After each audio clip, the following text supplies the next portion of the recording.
So you just got invited to your first fantasy football draft and you don't know who to pick.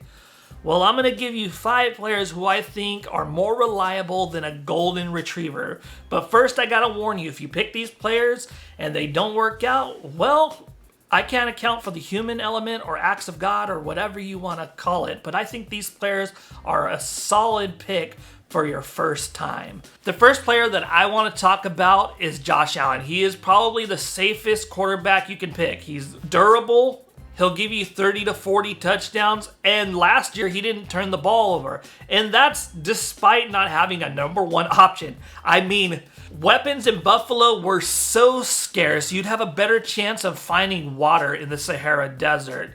And in fact, his rushing attempts have gone down, and he scored, 12 touchdowns last year? So he's going to take care of his body. He's going to stay on the field. I think despite what critics are saying, oh, he's going to get 3,500 yards and maybe like 25, 30 touchdowns, I absolutely disagree because I think the offense is going to run through him. He has a high floor for a quarterback, and I think he's still going to play at an elite level. The next player I'm going to talk about is Derrick Henry. Despite being 30 years old, he put together one of the best running back performances of 2024. If it wasn't for Saquon Barkley, he probably would be number 1. The next player I'm going to talk about is Derrick Henry. Now, what makes Derrick Henry so consistent is that he rarely gets injured. He had one season where he was injured. He continuously puts over 1,000 yard seasons, has 10 plus touchdowns mostly every year. In the last 5 seasons, he's been top 5 as a running back in fantasy football. 31, it is a little concerning, but I think he'll be okay, especially with Lamar Jackson playing quarterback.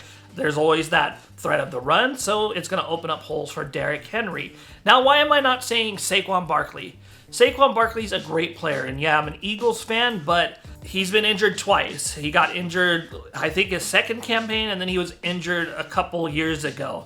So I wouldn't say he's at that level where I can count on him for a full season, and they just won the Super Bowl, so I don't know what that's going to look like. Also, Christian McCaffrey's up there, but yeah, he's injured constantly. Bijan Robinson, I think he still needs to prove himself as a number 1 option, so your safest bet at running back is Derrick Henry. He's going to give you 10, 12, 14 touchdowns, 1,500 yards. I think he's going to do excellent next season and continue on with that campaign. Amon-Ra St. Brown is probably the most consistent receiver, and I'm talking Jamar Chase, I'm talking Justin Jefferson, I'm talking a lot of players, because in the last 2 seasons, Amon-Ra St. Brown has been a top 3 receiver in fantasy points. That's with a bad leg.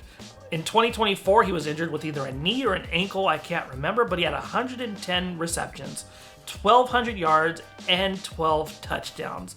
I expect that he'll be a lot better in 2025. He's an excellent route runner. He's versatile.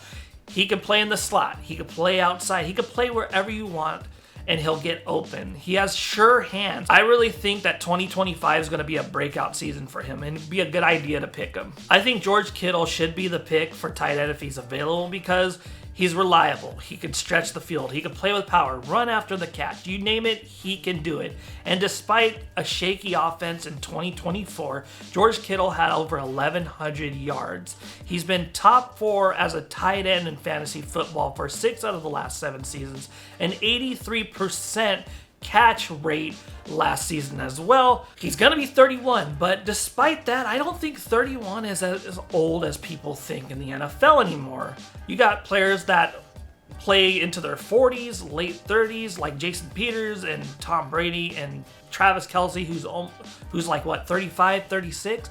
So I think he's going to be okay, and I think the volume's going to be even higher with Deebo Samuel gone.